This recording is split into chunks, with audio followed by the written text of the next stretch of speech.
Book summary of Unfiltered by Rachel Pedersen. Proven strategies to start and grow your business by not following the rules. What's in it for me? A guide to building a successful business while staying true to yourself. In 2016, aspiring business owner Rachel Pedersen came up with the clever idea to crowdfund the money she needed to open a franchise of a popular restaurant.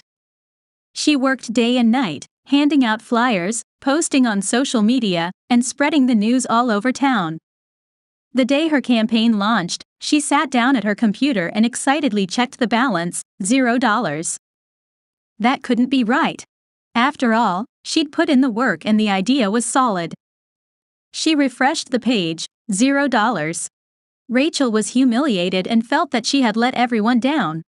This would be the point where a lot of people might have given up, but Rachel refused to let this setback stop her from achieving her dreams.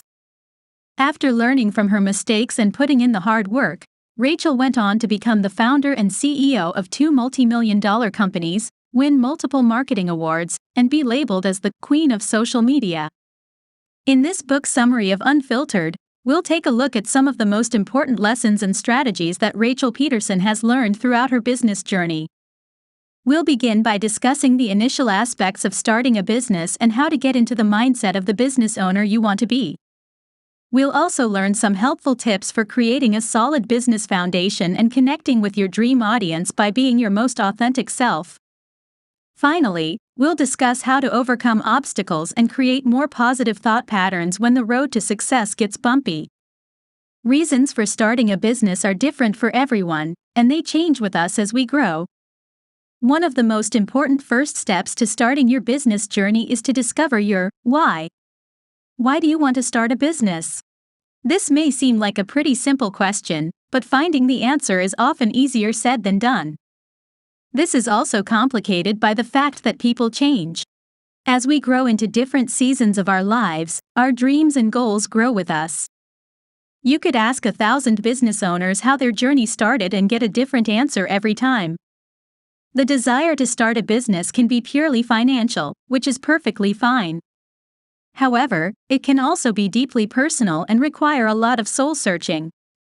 A clever way to frame this idea in your mind is to separate your reasons into 3 categories of fire starters, kindling, sticks, and logs. Kindling is important for getting a fire started, but it tends to burn out pretty quickly.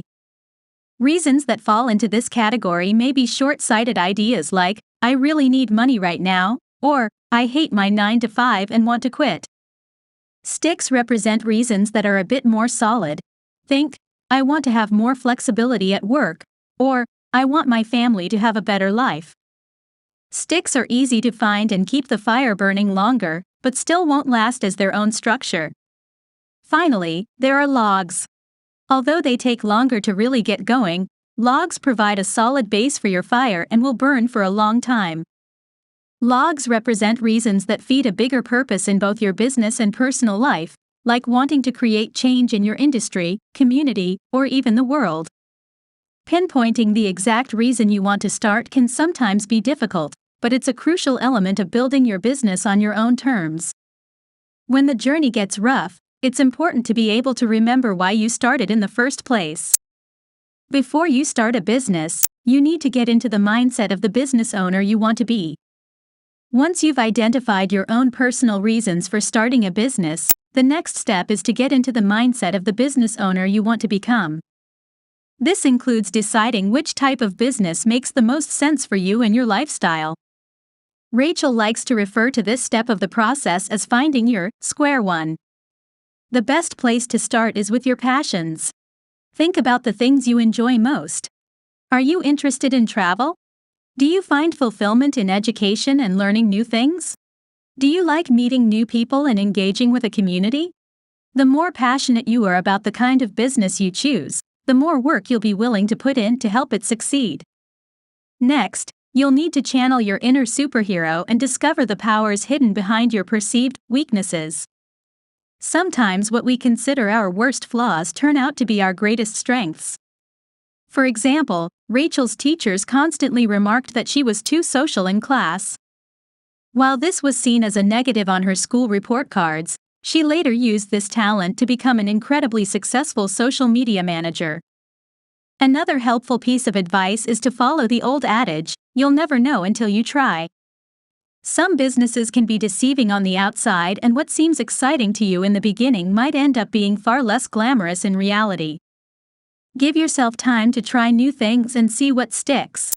Another great way to get into the mindset of a business owner is to look for a mentor.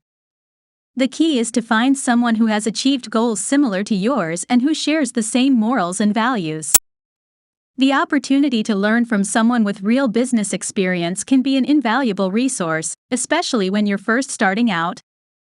Most conventional business advice will tell you to hustle or look for a quick fix. Throughout your business journey, you'll be subject to a lot of welcome and unwelcome business advice. This can be overwhelming, especially because our society is partial to the idea that you can only reach success if you hustle hard or find a quick fix to all your problems. Often used interchangeably, hard work and hustle are not the same thing. Hard work involves taking actionable steps toward achieving a specific goal. Hustle is more of an unfocused state of constant movement. Hustle culture thrives on fear and the belief that everything you've accomplished so far could vanish in an instant if you stop moving.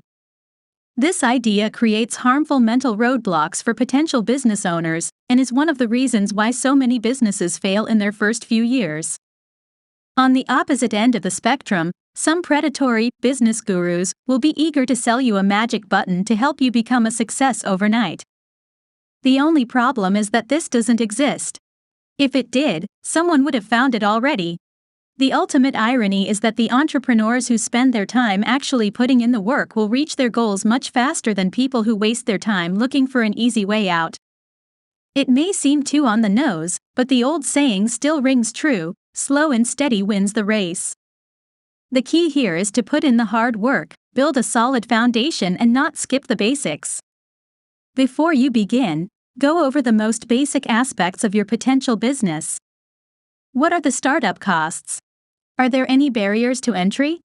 Will there be an easy way to pivot if it doesn't work out? Study the foundation and decide whether or not your idea is strong enough to stand on its own. Staying true to yourself on social media will help you connect with your dream audience. There's no doubt that social media is a crucial part of getting your business seen, especially in the early days. That being said, the only predictable thing about social media is that it's unpredictable. Platforms come and go, audience appetites change, and algorithms seem to evolve overnight. So how exactly do we craft a killer online profile in a space that's constantly changing? First, let's start with the basics. While Rachel has a lot of valuable advice for growing on social media, she swears by two golden rules. The first is to pick platforms that you love. Since there are so many to choose from, with new ones popping up every day, a good rule of thumb is to choose between 1 and 3 platforms that you actually enjoy using. It's also a good idea to pick platforms that show signs of longevity. There's no point in crafting a perfect profile if the platform itself isn't built to last. The second rule is to always be your authentic self on social media. This is where creating valuable content comes into play. Think of content like a teaser trailer for your business. Outside of traditional advertising, this is going to be the best place to show people what you're all about. There are many different types of content you can produce, all with their pros and cons. Text content is the fastest to get done, but it can feel a bit impersonal at times. Photos add a bit more personality, but still fail to fully connect. Video content takes the longest to create, but it offers the best opportunity to show your audience your most authentic self. Regardless of what kind of content you choose to focus on, the key is to be consistent and create with your audience in mind. Most marketers fall into the trap of centering their efforts around the brand and not the consumer. When you create content that puts your customers first, your relationship with them will be much stronger. Work-life balance requires healthy boundaries and careful planning. Picture yourself shoveling your driveway during a heavy snowstorm. No matter how much snow you manage to get rid of, it will just keep piling up until it becomes too much to manage. This is what it's like to run a business without a solid plan. In the first few years after starting her business, Rachel said yes to everything and took on far more than she could manage. This meant that she barely had time to eat, let alone sleep. Realizing that things needed to change, she created a solution that she calls Business by Design.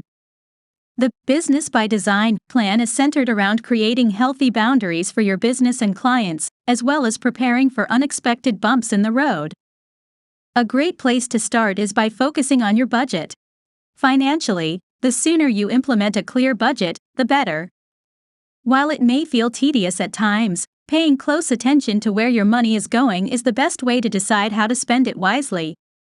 Another part of your business that needs careful budgeting is your time. The basic day-to-day aspects of running a business require a lot more time and attention than most people realize, so learning to manage your schedule is crucial. When your to-do list gets out of control, it's helpful to break tasks down into smaller parts that are more manageable. One of Rachel's favorite ways to approach this is by creating her Power 10. In other words, when you feel like you have a million things to get done, pick the 10 most important to focus on for the day. In order to maintain work-life balance, it's also necessary to create boundaries to help keep things in check. Unfortunately, some clients will feel entitled to 24/7 access and constant communication, neither of which are healthy or sustainable. As a solution to this problem, Rachel creates How We Work documents for her business, which she sends out to every client as part of the onboarding process. These documents set the ground rules and aim to answer any questions the client might have about communication. For example, it covers issues like working hours, holidays, and what actually constitutes an emergency situation. This helps to give both parties peace of mind and create a mutually beneficial working relationship. You can create your own unique boundaries that suit both your business and personal life, but what's most important is how you enforce them. All parties involved need to be aware that these are instructions, not suggestions. The journey doesn't end when you reach success. A lot of prospective business owners see success as the light at the end of the tunnel. If they could only just reach it, everything would be better. This is a nice idea in theory, but it doesn't make sense for a few reasons. First, everyone's idea of success is different. What you consider making it could be someone else's step one. For example, your goal might simply be to help your family live more comfortably, while someone else might not feel that their journey is complete until they reach $1 million in sales. Second, things don't necessarily get easier once a business is considered successful. In fact, more money and growth usually invites more opportunities for failures and missteps. Ask any business owner and they will tell you that things will absolutely go wrong at some point. It's inevitable. What matters is how you react to these challenges. Being proactive and having preventative measures in place is helpful, but you can't always be prepared for everything. When things do go wrong and you feel like giving up, revamping the way you think about the situation works wonders. As human beings, we're wired to fall back on old habits, even if they're harmful. A great place to start overcoming new obstacles is to let go of thought patterns that might be holding you back. If doubting yourself hasn't worked in the past, why not try believing in yourself? Perception also plays a very powerful role in what becomes our reality. While on the inside you may be feeling insecure, try acting as a confident person would on the outside. Simply walking and talking with confidence can bring you opportunities you might never have imagined. The last and arguably most important thing to remember is that you are allowed to not be okay. If you find yourself burnt out, anxious, or depressed about your business, just know that these feelings are all valid. Give yourself some time to work through them and then do whatever you can to stand up and get back in the ring. Final summary. The decision to start a business is not one that you'll make only once. You will have to continuously choose it, each and every day. There will be failures and times where you will want to give up, but how you react to these challenges is what really matters. In times of trouble, we find out what we're truly made of. Success looks different for everyone and changes as we grow. As long as you put in the work and stay true to who you are, you'll be able to build the life you want and the business of your dreams. Even when you've achieved your goals, there's always room to make new and even bigger ones. Remember, success is not the end of your journey, it's only the beginning. Thank you for listening. If you are new to the channel, please like and subscribe.